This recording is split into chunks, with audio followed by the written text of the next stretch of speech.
Good afternoon class. जहाँ तक हम लोगों ने बायोलॉजी में पढ़ा था, आज उसके आगे हम लोग पढ़ेंगे।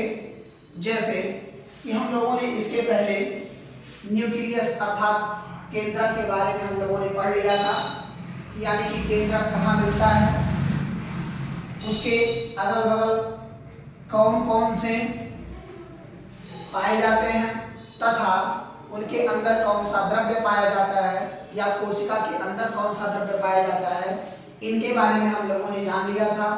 आज हम जानेंगे लाइसोसोम के बारे में। इसके लाइसोसोम के बारे में हम जानेंगे, ठीक है। पहले तो लाइसोसोम पढ़ने के बाद हम लोग देख लेते हैं कि इसमें होता क्या क्या है। लाइसोसोम, ठीक है। लाइसोसोम को अगर कहा जाए तो इसे एटम बम कहा जाता है। क्यों कहा जाता है? क्योंकि जो कोशिका मर गई होती है, यानी कि कार्य करना अगर कहीं बंद कर देती है शरीर में, तो उसे यह लाइसोसोम मारने का कार्य करता है। क्यों ऐसा? आप लोगों ने देखा होगा, जब किसी जानवर को मारा जाता है, चाहे बकरा हो, मुर्गी हो, मुर्गा हो, चाहे जो भी हो, जो काटने वाले होते हैं, वह क्या होता है कि इसी लाइसोसोम की थैली को निकाल करके बाहर की तरफ फेंक देते हैं। क्यों? क्योंकि अगर यह उस मांस पे पड़ जाएगा तो वह मांस खाने लायक नहीं बचता है, क्योंकि बहुत ही ज़्यादा ये गंदा होता है। इसीलिए इसे एटम बम कहते हैं, या अगर हम कहें तो यह मारने का कार्य पूरी तरीके से कोशिका को करता है। लेकिन यही चीज यह आरबीसी में नहीं पाया जाता। क्यों? क्योंकि आरबीसी मरने के बाद प्लीहा में चला जाता है। कहाँ चला जाता है? प्लीहा में, ठीक है। डी दुबे नामक वैज्ञानिक ने इसकी खोज किया था। यानी कि अगर हम बात करें लाइसोसोम की, तो लाइसोसोम के अगर हम खोज की बात करते हैं कि खोजा किसने, तो डी दुबे नामक वैज्ञानिक ने इसकी खोज किया था, ठीक है। इसे आत्महत्या की थैली कहा जाता है। थैली कहा जाता है, ठीक है। क्यों? क्योंकि यह सिर्फ और सिर्फ मारने का ही कार्य करता है। आरबीसी की अगर हम बात करते हैं तो यह आरबीसी में नहीं पाया जाता। इसी वजह से जो आरबीसी मरती है वह मरने के बाद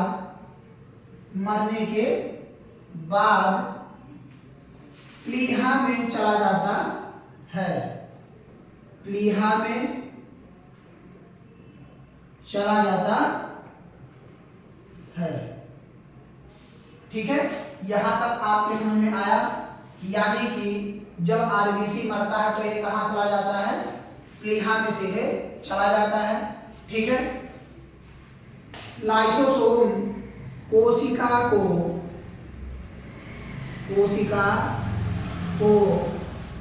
मारने का कार्य करता है। क्या करने का कार्य करता है? मारने का कार्य करता है, ठीक है। यह लाइसोसोम कोशिका को मारने का कार्य करता है। यहां तक आप सभी के समझ में आ गया होगा, ठीक है।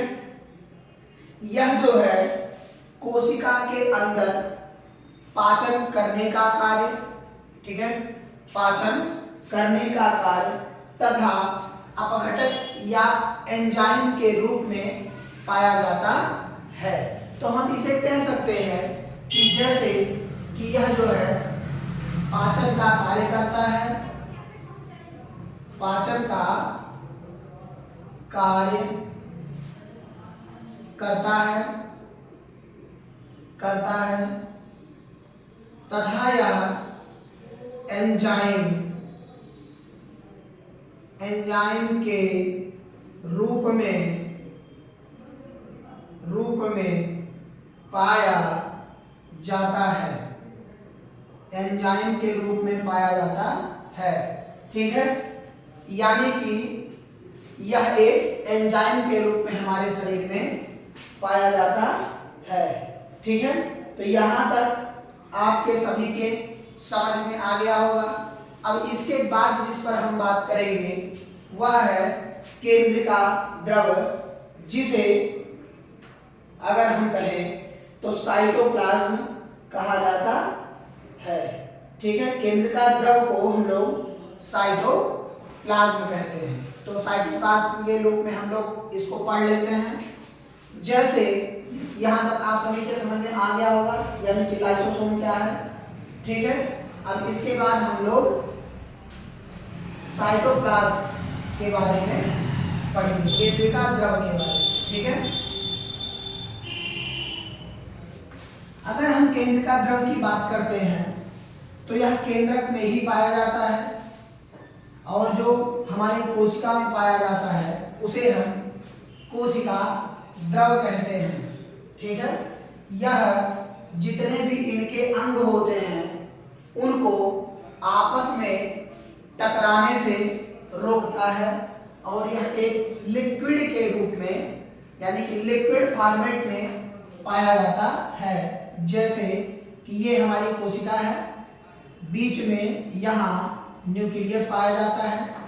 ठीक है, इसी न्यूक्लियस के अंदर कुछ इस तरह द्रव के रूप में यह भरा होता है। द्रव के रूप में क्या होता है, यह भरा होता है, जिसे हम अगर कहें तो इसी को हम कोशिका द्रव कहते हैं। यानी कि इसे हम क्या कहते हैं, कोशिका द्रव, कोशिका द्रव कहते हैं। ठीक है, लेकिन अगर यही जो है हमारे,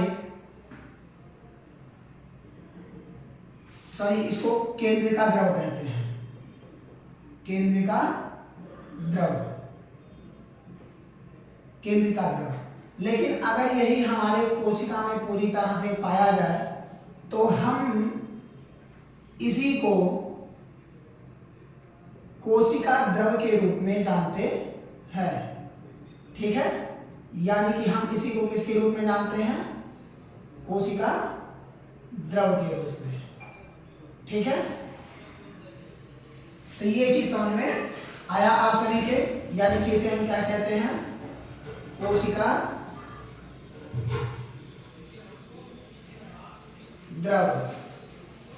ठीक है, इसे हम कोशिका द्रव कहते हैं। जो हमारे शरीर में अगर हम कहें mitochondria, Golgi body, lysosome, centrosome, ribosome, endoplasmic reticulum यह पाए जाते हैं, इनको आपस में ये टकराए ना और ब्लास्ट ना हो, इस कारण से इसके अंदर द्रव पाया जाता है, जिसे हम केंद्रिका द्रव के रूप में जानते हैं। ठीक है, अगला हमारा जो टॉपिक है वो है केंद्रिका द्रव, द्रव्य, या इसी को हम केंद्रिका या केंद्रक द्रव कहते हैं। ठीक है, यह न्यूक्लियस के अंदर पाया जाता है। अगर हम इसकी बात करते हैं तो यह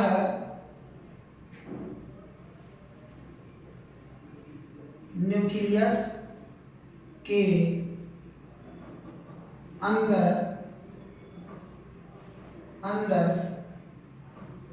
पाया जाता है, पाया जाता है। ठीक है, यह सभी को आपस में टकराने से रोकता है, टकराने से क्या करता है, रोकता है, जिससे ये टकरा करके आपस में ब्लास्ट ना हो, ब्लास्ट ना हो। ठीक है, यहां तक कोई समझने में दिक्कत या परेशानी नहीं है ना। तो अगर हम किसी को कहते हैं जैसे कि क्या है, ये गाढ़े रूप में पाया जाता है, किसी को ये टकराने पे आपस में रोकता है, ठीक है, यानी कि ब्लास्ट ना हो, तो गाढ़े द्रव के रूप में ही तो पाया जाएगा, गाढ़े द्रव के रूप में मिलता है। गाढ़े द्रव के रूप में क्या होता है, मिलता है। ठीक है, तो यह क्या होता है कि जैसे ये आप लोगों ने गम देखा होगा या चिंगम खा करके जो थुका जाता है, उस लिजलिज टाइप का जैसे होता है वह, यानी कि हम कह सकते हैं क्ले, क्या कहते हैं, क्ले। तो क्ले टाइप का यह होता है। यह कैसा होता है, क्ले टाइप का कोई तरीके से होता है जो हमारे शरीर में पाया जाता है, जो हमारे शरीर में क्या होता है, पाया जाता है। ठीक है, तो यहां तक आप सभी के समझ में आ गया होगा। ठीक है, कोई दिक्कत तो नहीं है। अब इसके आगे हम लोग आगे की तरफ चलते हैं, यानी कि इसके आगे जो हम लोगों को पढ़ना है वह है वैक्यूल्स, यानी कि जिसे हम लोग रसधानी के रूप में जानते हैं। तो ये केंद्र द्रव्य आप सभी के समझ में आ गया होगा। जहां समझ में नहीं आएगा आप लोग कमेंट के थ्रू बता सकते हैं। ठीक है, उस क्वेश्चन को आप लोगों को सॉल्व करके दे दिया जाएगा, किसी भी प्रकार की कोई दिक्कत नहीं हो पाएगी। ठीक है, अब हम चलते हैं वैक्यूल्स अर्थात रसधानी की तरफ।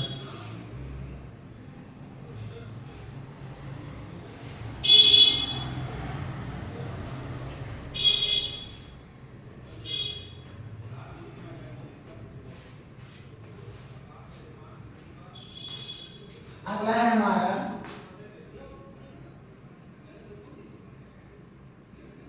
रसधानी। ठीक है, जिसे हम वैक्यूल्स कहते हैं। क्या कहते हैं, वैक्यूल्स, VACUALES। ठीक है,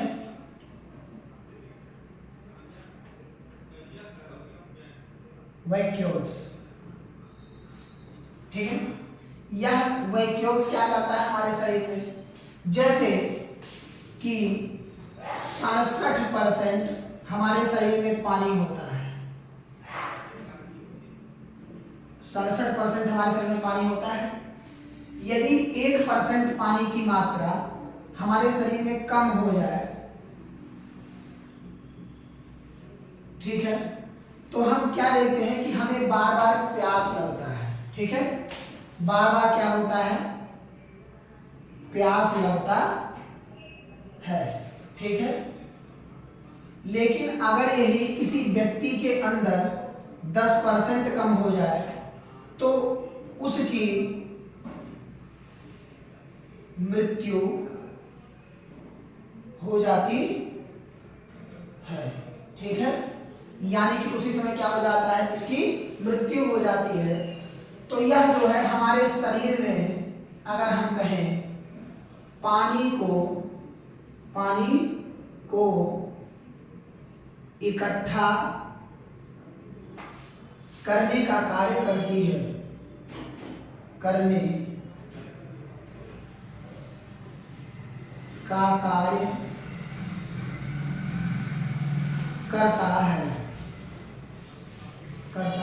है, जिससे हमारे अंदर कभी पानी की कमी नहीं होती। ठीक है, पानी की कमी को अगर हम कहें तो यह क्या करता है, दूर करता है।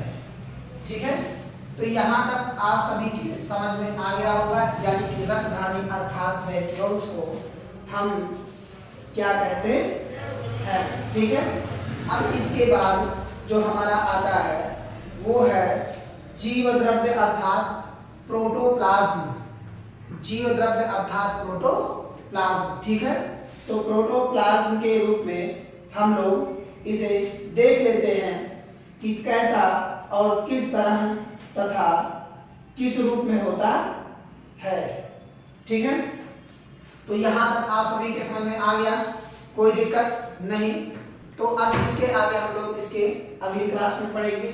ठीक है, और इसी तरह हमारे वीडियो को प्राप्त करने के लिए हमारे चैनल को जरूर सब्सक्राइब करें और बेल आइकन दबाना ना भूलें, जिससे कि वीडियोस हमारी आप सभी के समक्ष पहुंचती रहे। Thank you.